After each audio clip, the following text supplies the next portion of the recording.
Hey everyone, and welcome back to TowerGate. It is day 81, May the 22nd, 2017. Now it's good to be with you guys on Monday, and we love Mondays. So anyway, a couple things going on with TowerGate.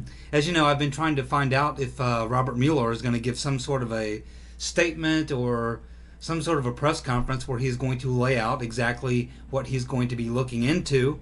That has not happened, and I'm beginning to believe it's not going to happen, that he's just going to begin investigating at some point, put together his team. Maybe he's just not prepared yet to do that, but I was hoping he would come out and make an opening statement or something to let us know exactly what he's going to be looking at. So we can only assume that he is going to be looking at all things Russia, including the surveillance issue that we follow closely here on TowerGate. But at this point, we have had no press conference or anything like that, so we have to just go with an assumption that that is going to be the case.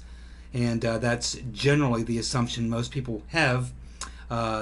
Journalists who I've read stories who've commented, that's basically what they're saying is we're all kind of in the dark as far as specifically what Mueller is going to look into, but we can assume it's the same thing that the Congress was going to be looking into. Of course, the Congress is still apparently going to be looking into these things, but they just take so long, so very long to do anything. So I would think that Mueller will probably have his investigation wrapped up and over before the Congress even gets halfway through what they're going to be doing. So they'll become largely irrelevant at this point. So our area of focus as we move forward will probably be to follow along with where things are going with Mueller. Now, with a special prosecutor, of course, it's not the same as Congress, where you are having open hearings and you're having people come in and testify or what have you. With the special prosecutor, everything is being done behind the scenes, pretty much the way any type of investigation would work. So we're not going to be getting a lot of information as the process moves along. We might get leaks about people he's interviewed or things like that, but for the most part, it isn't going to be the way that it works with the Congress, with open hearings and things like that. At some point, there will be a judge appointed and a grand jury would be appointed as well. But until the prosecutor, special prosecutor, in this case Mueller, actually gets something that he believes is worthy of depositions or having a grand jury actually take testimony or listen to testimony to determine if they should move forward with the criminal proceeding, that type of thing would happen if Mueller finds probable cause or reasonable suspicion that there may have been a crime committed, but that would happen pretty far down the road. So it's probably going to be kind of touch and go over the next few months as the situation plays itself out. But here's probably the biggest thing I heard today in the news, and there are a couple of other items I will get to regarding TowerGate. The first thing is not so much to do with TowerGate, but it's a fairly major announcement that I heard today, is that Michael Flynn is basically stating that he is going to take the fifth, and I don't blame him. In other words, he's going to take the fifth both in his hearings. He's basically going to show up, but then plead his fifth not to answer any questions. He's also going to plead the fifth on the documents that had been requested, because documents can also be used against you. And I think this is a smart move on Michael Flynn's part for a couple of reasons. Number one, we now have a special prosecutor. So once you have a special prosecutor, there's really not much need to go testify in front of Congress, because this issue is probably going to be looked at by the special prosecutor. So there's really no need to go before the Congress. And with the special prosecutor, it's not going to be put out there into a political circus. It's going to be kept, quiet, and unless he finds something, nothing more will come of it. And Flynn will be off the hook. And of course, just the opposite will happen if Flynn goes in front of the Congress right now in such a politically charged environment, and with the media reacting the way they react to anything that seems to happen having to do with Trump or anyone around Trump, especially Michael Flynn. There's just no upside whatsoever for Michael Flynn to testify. It's too politically charged of an environment. The situation is just, it's not one where Flynn can go in front of a couple different committees and give the yeses and the nos and answer some questions and clear up whatever issues they have. It is a political witch hunt, and it is a chance for the left-wing media to simply take anything that Flynn says, regardless of whether it's incriminatory or not, and to spin it and twist it and keep it in the news cycle. And it's just, there's just nothing for Michael Flynn to gain. And I'm sure his attorney is giving him this advice, and this is very good advice. It's exactly the advice I would give Michael Flynn if I were his attorney, and it's certainly even if I had no attorney and I were facing this situation, especially now that we actually do have a special prosecutor. I would not talk to the Congress in open hearings, not in this environment. It's just there's no upside whatsoever to it, whatsoever. So anyway, I agree with Michael Flynn. He's going to plead the fifth. He's not going to supply documents or testimony. Probably a smart move. Now, as far as the TowerGate investigation and what Bob Mueller is or is not going to look at, I think it's important to keep in mind, because quite a few months have gone by.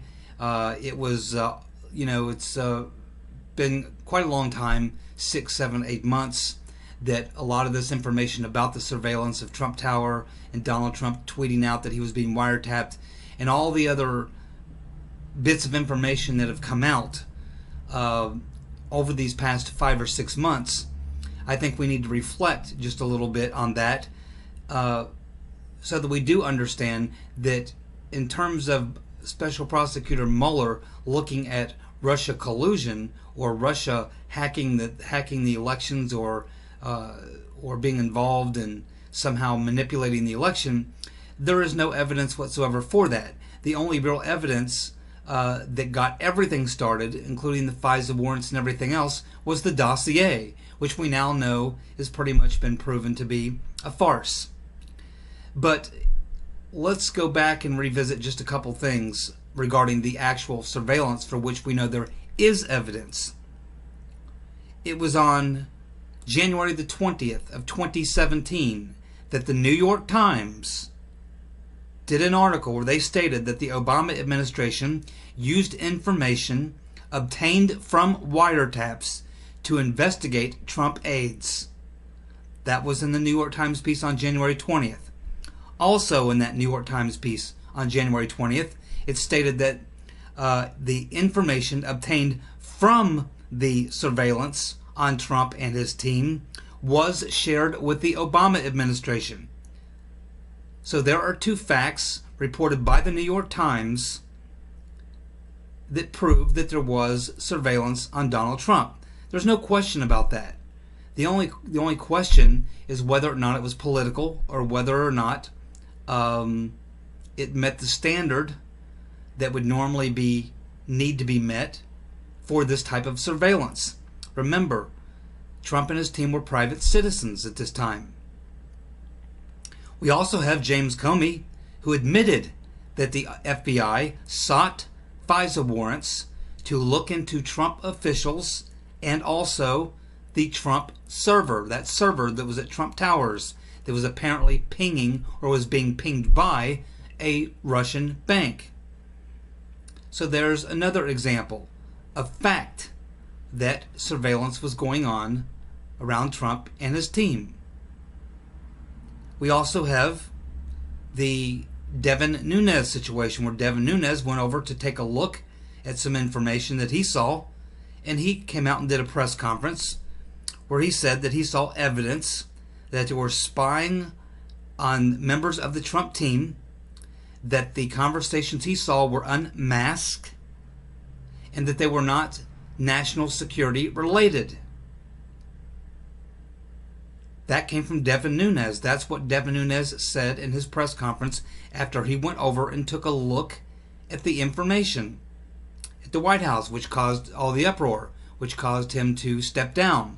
But regardless of whether he stepped down or how he handled it or what have you, the bottom line remains that Devin Nunes stated in his press conference that he saw unmasked conversations of Trump officials and Trump team people, and that it was not national security related, it was political. Then, of course, we have our good friend Evelyn Farkas.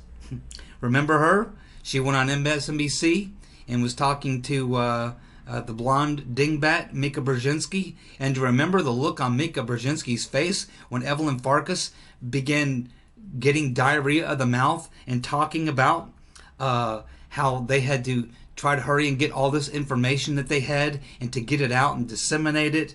And she essentially confirmed that there was spying on Trump and his team right there on MSNBC.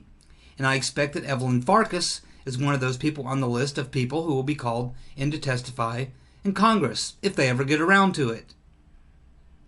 We also had the stories that were being reported by Fox, both Fox News and also Fox.com, with their reporter Adam Housley, as well as the reports of Sarah Carter from Circa News.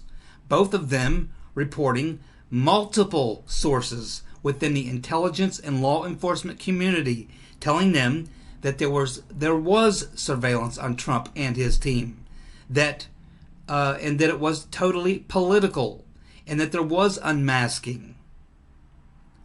Then, of course, we have Susan Rice, who goes on with Andrea Mitchell, and first tells Andrea Mitchell that she doesn't know anything about anything having to do with surveillance. Then, once it becomes reported that in fact she was responsible for the unmasking, the following week she goes on PBS and then all of a sudden totally changes her tune and says, well, yes, we did unmask the conversations, but it wasn't political. So, as you can see, we have overwhelming evidence, not to mention the evidence that we looked at about a week and a half, 2 weeks ago with this whistleblower, Dennis Montgomery, who apparently has provided terabytes worth of information, which apparently, or at least allegedly, we're told is in James Comey's office, showing hundreds and even thousands of conversations unmasked by the CIA of surveillance on Trump, as well as 162 judges, thousands and thousands of private citizens. This is allegedly on 5 hard drives, which are sitting in James Comey's office. So we have an overwhelming amount of evidence and proof that there was surveillance on Trump and his team. This is not an issue. This is not a question. This is fact. This is fact. The only thing that needs to be looked at is whether or not it is political. That is it. So, this is what Mr. Mueller should be focused on. And as far as the as far as the Russia collusion, Russia hacking, I think that the Seth Rich revelations that are coming to the forefront are going to draw a great question on that. And I will have much more on the Seth Rich situation. Tomorrow we'll hear from Ken.com. Later this week, I'm doing the research on it right now. I'll be back with a much more detailed look into where we are with the Seth Rich thing. But as far as Trump surveillance, absolutely it happened. The only question is, was it political? That's what Mr. Mueller needs to be focused on. And we'll be holding his feet to the fire to make sure that happens. So you guys have a good night. I appreciate you tuning in. I appreciate all your comments. You have a good evening. We'll see you back here tomorrow. Take care.